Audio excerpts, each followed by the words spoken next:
Okay, so I'm going to prove a proposition. F being continuous is equivalent to the inverse image of the interior being included in the interior of the inverse image. The definition of continuous is just the usual.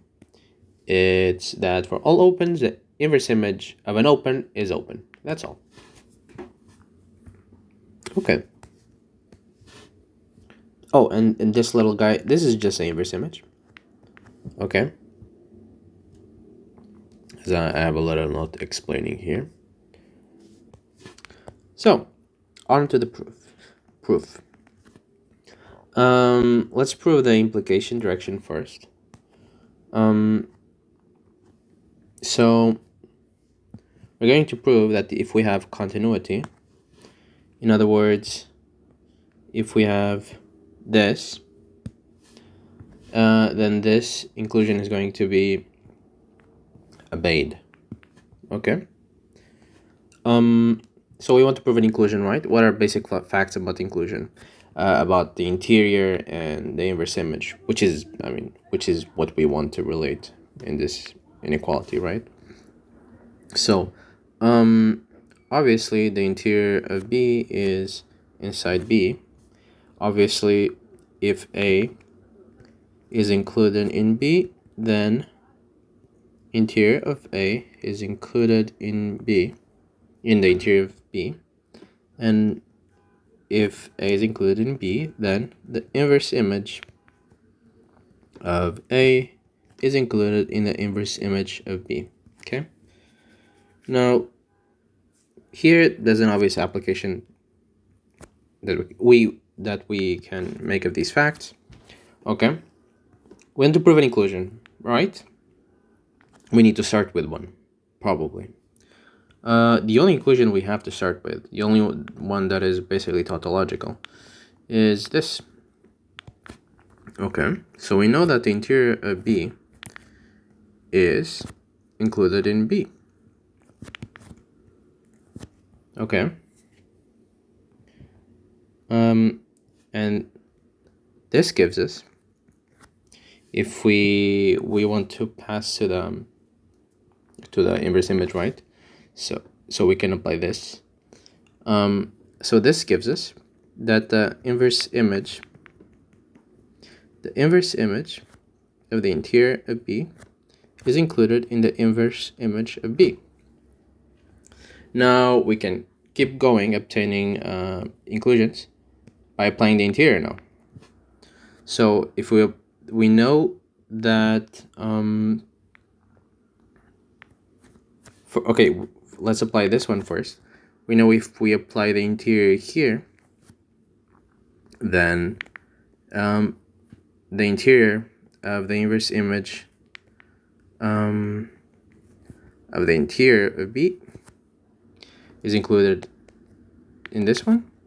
On the other side, we also know this one, the interior of the inverse image of B is included in the inverse image of B. And obviously, since we applied the interior on both sides by this little fact, we have that there's an inclusion here as well. Okay?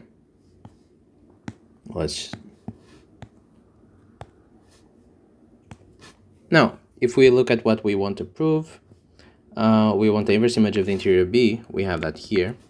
We want the interior of the inverse image of B. We have that here.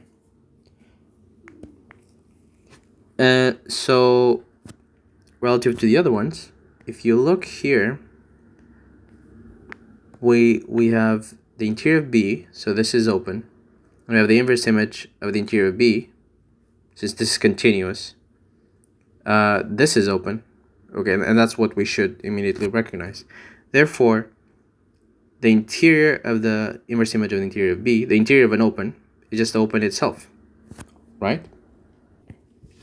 So I'm saying that for the usual definition of continuity, we know that the interior of an open set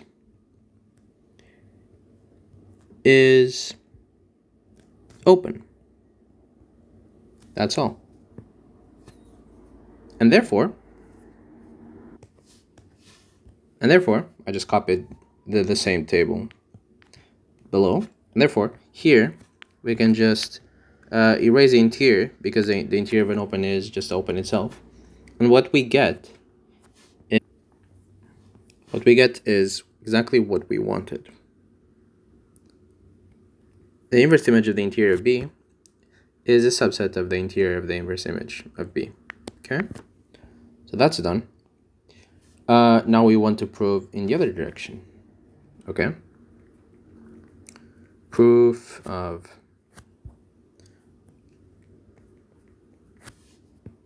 when to prove the converse implication. Okay, oh, just to clarify above, this is what we obtained, which is what we wanted. Proof complete. Okay, so onto the converse implication. we have this. We know we have this, and sorry, we want to prove that the function is continuous. This is just a definition of being continuous, obviously. Okay, so we want to prove that this implies the one below.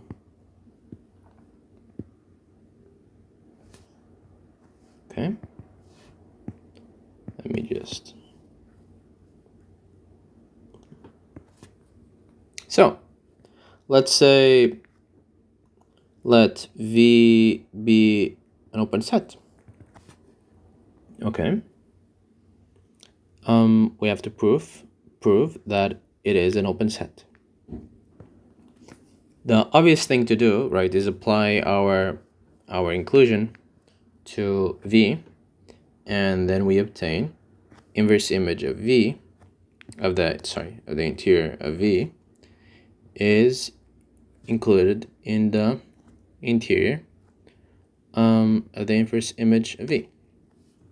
This obviously, so this is the interior of an open set, so obviously we're just saying the inverse image of V is included in the interior of the inverse image of V.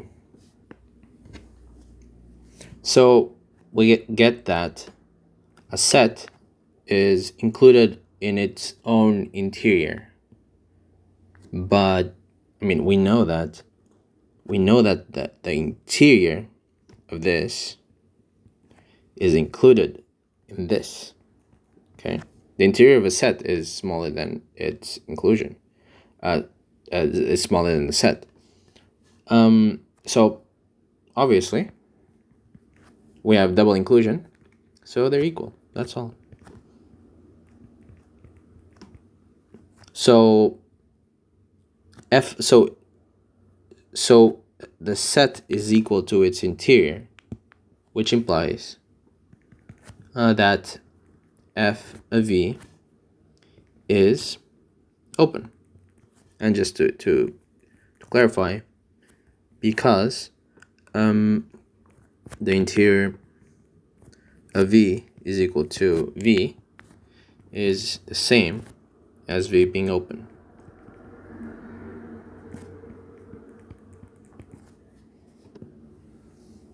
Why is that true, by the way? Well, the interior of V is always an open set, right? So if V is the interior of anything, it's open. Okay? So that says that if V is open, so that obviously implies if the interior is equal to the set itself, then of course it's open. Yeah, the inclusion, I don't have to prove it, but basically, if I wanted to prove the other inclusion, we know that the interior is going to be the interior of any set of A is going to be the biggest set. Is going to be the biggest open set